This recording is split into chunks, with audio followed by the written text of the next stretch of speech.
Hello, everybody. So today, HIMS is up 33% as I record this video.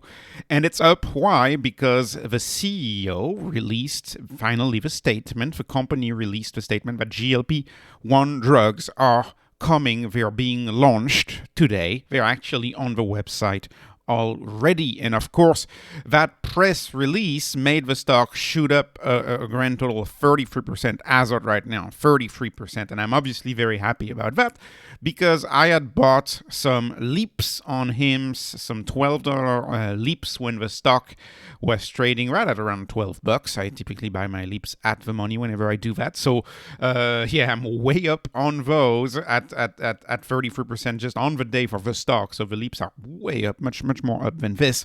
And the stock is actually up 71% in about 2 weeks since the whole CEO tweet issue and the apology, the extensive apology, both on Twitter and in the call. So since that issue, the stock is up 71%. I'm so glad we're past this and we're getting back into the business and focusing back into the business. That's what interests me, right? The business. And the business is going to do well because it is introducing these GLP-1 injections which have taken the US by storm and the world of social media by storm in general, but especially in the US. And actually, if you study this, you know that it's often out of stock. And you can charge a premium for these drugs. These drugs are expensive. So really quickly, if you're new to HIMS, they are disrupting three things. They are disrupting pharmacies, first and foremost. Do we need 45,000 pharmacies in the United States? The answer to that is no. You can have automated warehouses fill prescriptions through the mail. They are disrupting eDoctor visits, right? Those eDoctor visits where you go see a doctor for office visit and they often refer you to a specialist. Sometimes they treat you. It's disrupting that because it's including the cost of a doctor visit with the drug prescription. And it's also disrupting insurance. Same again for easy cases, but it's disrupting insurance because insurance, obviously, oftentimes they have co-pays.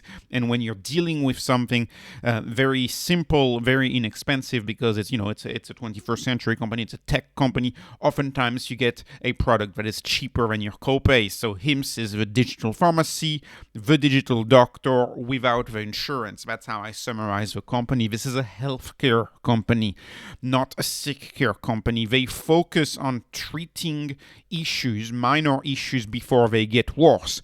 And we know for sure that actually being overweight, if you're overweight in your 30s, your 40s, your 50s, that's the sign of bigger problems to come when you're 70, in your 70s, in your 80s, when you actually need to use the sick care system that relies on insurance.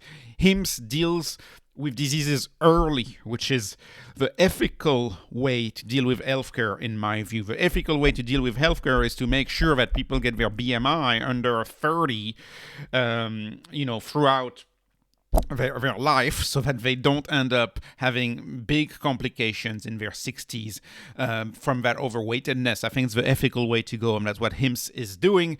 They target folks that are relatively healthy, minor health problems, minor things is what they do.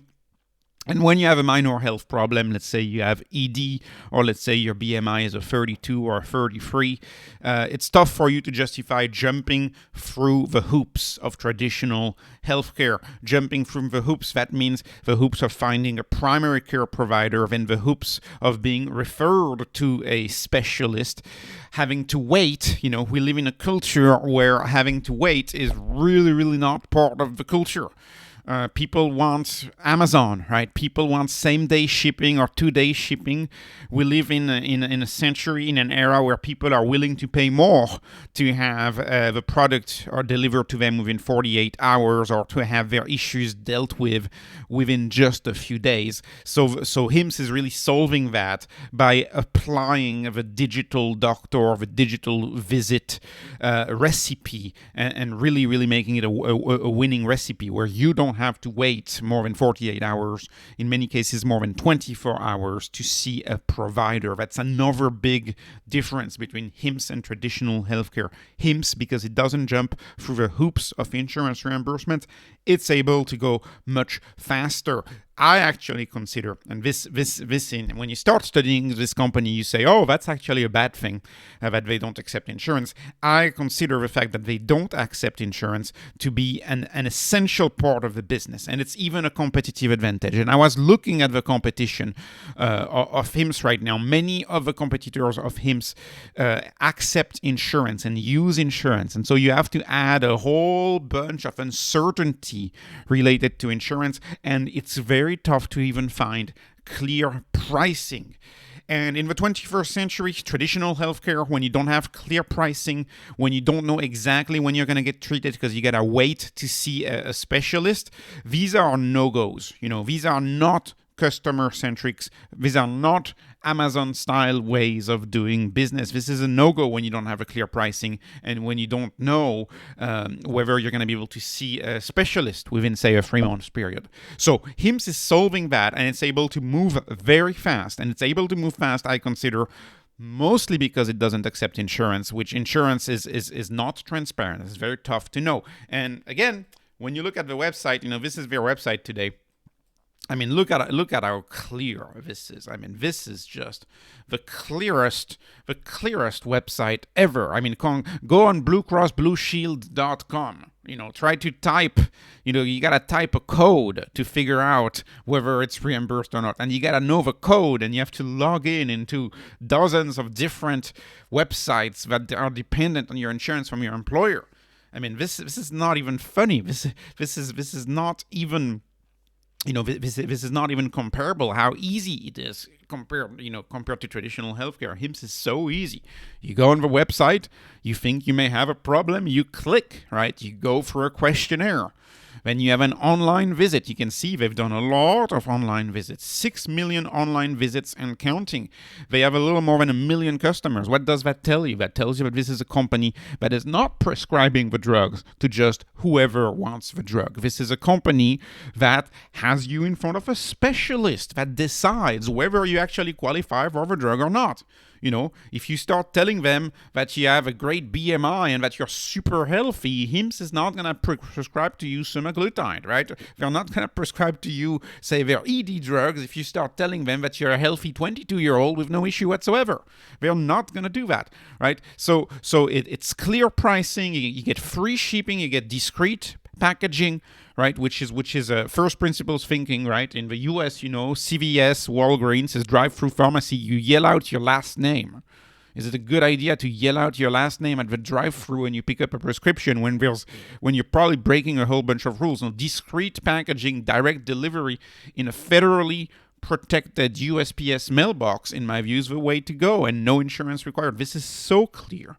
And I have no doubt that they're gaining a lot of customers because of the clarity of the business. People love the clarity that a company like HIMSS brings. So what about today's announcements? So about today's announcements is, first of all, let's talk really quickly about these drugs.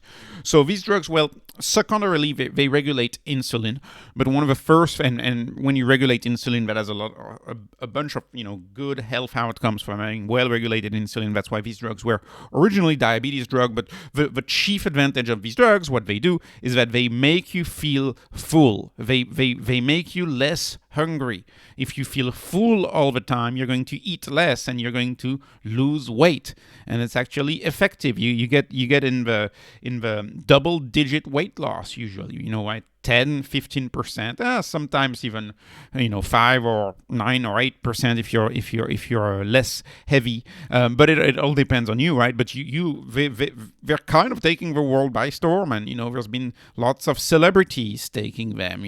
Famously the celebrity I follow is Elon Musk. Elon Musk famously as praised the drug into his weight loss journey. If you look at the companies behind these drugs, Novo Nordisk and Eli Lilly, they're largely revolutionizing the space, and they're revolutioning the space. And in fact, if you look at the size of these companies and the return, you can see that they are slowly becoming some of the most valuable companies in the world. Actually, Novo Nordisk is the most valuable company in Europe, and Eli Lilly is in the top 10 most valuable companies, and that's because of these drugs, which many commentators in the space have called them miracle drugs. This is very similar to the discovery of statins, is what some people are comparing this to. So, we'll see. We don't have enough of a look back to know that for sure. But clearly there's a lot of demand, and you can't fake it, right? If there's a lot of demand, that means there's a lot of peer-to-peer messaging. There's a lot of word of mouth going on about people saying, "Oh yeah, I lost weight using that drug. Why don't you try it out?" And Hims introduces the drug just in time before, that sounds very silly to say, but there is such a thing as a weight loss season. It's coming up, right? It's June. That's the weight loss season right before the summer. So they are introducing the drug right before the weight loss season. I know that sounds silly to say, but that probably has a lot to do with the timing, right? Because that's typically when people want to look good, and that's still, I think, one of the chief reasons why people try to lose weight is because they want to look good. So anyways, the point is the pricing for weight loss. So we already know the traditional weight loss medication, the one where they use metformin, is $79. So that's still the same way, and that's still going to be a part of the possible treatments that providers can prescribe. But now, if providers deem it necessary, they can also recommend, after talking with the patient, they can also recommend now or prescribe a $199 a month compounded GLP-1 injections. And that's the news here. That's the news. The news is that $199 product a month injection, and the pricing, of course, as always with Hims, it includes your initial medical consultation with a provider and then unlimited follow-ups if you need them. And of course, the medications are prescribed, and it's the medical provider who's going to prescribe if it's medically appropriate or not. Hence, the race for Hims to have as many possible weight loss solutions to offer as they can, right? Because the medical provider is going to be like, okay, well, I have this patient with a special case. It's a serious case. This is a medical visit. I got to find, me as the doctor, I got to figure out what is the most appropriate for my patient. What may be the most appropriate, maybe the injections, but it could be the pills, right? Depending on the interactions that you discuss with the patient. And it could be also other things, like, for example, tirzepatide, which is the active ingredient in Lilly's Mounjaro or Zepbound, that's supposed to be coming in a month or two. So that's going to be another solution that they can prescribe, and that's coming up. The tirzepatide. So that's another solution. So that means that the more solutions the doctors have that they can prescribe, the more Hims is guaranteed, not guaranteed, but the more Hims is likely to turn that doctor visit into a prescription. So that's part of the story. And Hims is currently on a trajectory to go past $100 million in revenue by the end of 2025, and that's, by the way, without these. So with these, I think, with these injections, I think they're going to blow it out of the park. I think they're going to be much more than $100 million. Keep in mind, $100 million is about 12% of their revenue. Their current revenue is what they're targeting. I believe GLP-1s, weight loss, because it impacts so many people. Right, just by ED has kind of a problem that it impacts only men. Right. Think about GLP-1s. You have a total addressable market of every single person. Right. So that's a much more appealing category than, say, ED, which is only for men. GLP-1, you sell it to women, you sell it to men, and that's why I believe eventually it's going to be a much bigger category than, say, ED.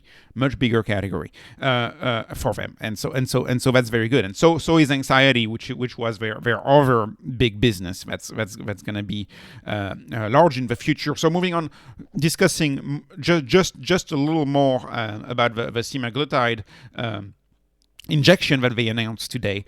How much sandbagging is over 100 million sales by end of year 2025? I think it's sandbagging by a lot. We already know that Hims has sandbagged predictions before, right? The whole over a billion, 1.2 billion in sales by 20. We already know they've sandbagged, so they're gonna sandbag. In my view, that's just my view. Hims has over 1 million customers, many of which need weight loss products, which is important to point out. That's the cross-selling opportunities that so many of these networked exponential businesses, are talking about. It's the same idea as, say, SoFi. You have a SoFi checking account. Well, maybe you get a loan someday, and then maybe you get a trader's account, a stock brokerage account another day. That's cross-selling, right? The idea is the same for a company like HIMS. They have 1 million customers right now. Some of them may be there for weight, for not weight. Some of them may be there for ED, for hair loss. They may be there for anxiety. All of a sudden, they're gonna start getting the emails from HIMS. Hey, we now offer this, HIMS. Why don't you check it out? Maybe you need this. And clearly, there's associations between these diseases. It's the human body is a holistic machine. A lot of things are linked, and one of them, obviously that comes to mind, is there's a strong association between ED and being overweight. If you're overweight, you're more likely to have ED, because being overweight means your arteries are getting clogged. And so that means that a lot of people who say get treated by ED may be tempted by the idea of, hey, you know what, I'm going to try to lose weight as well. And you get your health back on track. And then you may even get a little cannibalization, because if you get someone who loses weight, maybe they don't have ED anymore, and maybe they don't need to take the ED drug anymore. So that's a little kind of cannibalization. But that's okay. That's perfectly fine in my view. The business has a mission. The mission is to make the world feel better, and if you achieve your mission as a result of that, you're kind of going to lose some customers. It's the same idea as, say, a dating site. If a dating site wants to pride itself on putting a lot of marriages, at some point you lose the customer, right? And that's perfectly okay. You don't ever want to get into that short-term thinking where you want to keep your customers sick in order to gain more business, which is legacy thinking. It's 20th century thinking, the idea of, we're not going to do permanent cure because we're going to lose the business. That's short-sighted thinking. So in many ways, if HIMS succeeds at making people healthy again and they get off the platform, that's perfectly fine with me. That's how good businesses work today. New customers coming from other platforms, also a big potential. On this channel, I don't talk a lot about competition because I'm not big on moats. I'm not big on rent seeking. I actually mostly believe that patents shouldn't be a thing, and that it should be all about trade secrets. Companies should only use trade secrets, not necessarily patents. Anyways, if you followed the channel, you know my views on this. But let me try to think like a Warren Buffett a little bit for a while, and think about moats for a while. And let me tell you that at $1.99, they're cheap. They priced it well, in my view. They priced it about $50 cheaper than all of the competition. And if we know one thing from marketing, is that magic pricing really works. I don't understand why these companies are pricing it $249. People are going to remember, it's $200 a month. HIMS is pricing it $199. People are going to remember, it's $100 a month, because magic pricing tells you that you remember the first digit. And so the fact that they had the first digit be a 1 and not a 2 may seem meaningless, but it actually feels much cheaper. The feeling between $249 and $199 to the customer is a feeling of a saving that is greater than $50, and that's important. That matters, that they get it at less than $200 or less than $100 for some of their products. That really matters. And lastly, answering the question, is HIMS expensive at these levels? I've seen some of your comments. You've already asked me in the comment section, is it expensive at these levels? Did I miss the train? Well, it feels expensive to me now because I was adding heavily during the Twitter storm, and so it's tough when you add at $11. It's tough to look at it be almost 20 in a matter of 2 weeks and get used to it and add. So me right now, I'm not adding because I feel it's expensive, and HIMS is now nearly 9% of my portfolio. If it continues at this pace, HIMS will outpace Enphase at some point if it continues like that. So at 9% of a portfolio, I'm good. I'm not adding more. I'm good. But if you just look at my spreadsheet and you're being objective, it is now still very cheap. I mean, in my spreadsheet, you're still almost in the top 10% cheapest per my spreadsheet. if you've seen the spreadsheet before, look at the video that I published 2 days ago. This is still the cheap. This would still be the cheapest stock in that spreadsheet. So this stock, in order to be valued in line with the other stocks that I covered on the channel, it still has at least one doubling, maybe even two doublings to go to be valued in line with a more average stock that I cover on this channel. It's a largely overlooked stock because, the market is efficient, the market makes sense. SPAC bad, HIMS was SPAC, thus sell HIMS. That's still the way the market is feeling. But not all SPACs were bad, and we know that full well on this channel and other channels of retail investors. Not all SPACs are bad, and HIMS clearly was a victim of association with the SPACs. That's my view on this. So obviously, no investment advice, no financial advice. This was just entertainment. Hoping you were entertained. Please like, please subscribe. Thank you for watching, and have a wonderful day.